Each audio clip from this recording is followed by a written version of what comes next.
ಲೈಫ್ನಾಗ ನಾವು ಹ್ಯಾಪಿಯಾಗಿರ್ಬೇಕಂದ್ರೆ 365 ದಿನದಾಗ 2 ದಿನ ಮರೆತು ಬಿಡ್ಬೇಕು ನಾವು. 2 ದಿನ ಮರೆತು ಬಿಟ್ರೆ ಲೈಫ್ನಾಗ ಭಾಳ ಅಂದ್ರೆ ಭಾಳ ನೆಮ್ಮದಿ ಇರ್ತೈತಿ, ಭಾಳ ಸುಖ ಶಾಂತಿ ಇರ್ತೈತಿ. ಅವು 2 ದಿನ ಯಾವುವು ಅಂದ್ರೆ ನಿನ್ನೆ ಮತ್ತು ನಾಳೆ. ಇವು 2 ದಿನ ಮರೆಯೋದ್ರಿಂದ ನಾವು ಭಾಳ ಆರಾಮಾಗಿರ್ತದೆ.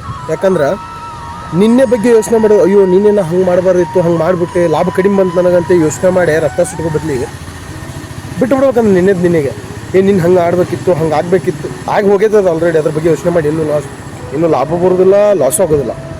ಸೊ ಅದ್ರ ಸಂಬಂಧ ನೆಕ್ಸ್ಟ್ ಡೇ ಏನು ಮಾಡ್ಬೇಕಂದ್ರೆ ನಾವು ನಾಳೆ ಬಗ್ಗೆ ವಿಚಾರ ಮಾಡ್ಬಾರ್ದು.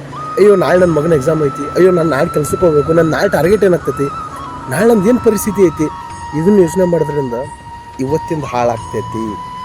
ಇವತ್ತಿಂದ ಹಾಳು ಮಾಡ್ಕೊಂಡಾಗ ನಾವು ನೆಮ್ಮದಿಯಾಗಿರೋಕ್ಕೆ ಸಾಧ್ಯ ಇಲ್ಲ. ಸೊ ಅದಕ್ಕೆ ವರ್ಷದ 365 ದಿನದಾಗ ನಿನ್ನೆ ಮತ್ತು ನಾಳೆ ಮರೆತು ಬಿಡ್ರಿ, ನೆಮ್ಮದಿಯಾಗಿರ್ತೀರಿ. ಜೈ ಶ್ರೀ ಕೃಷ್ಣ.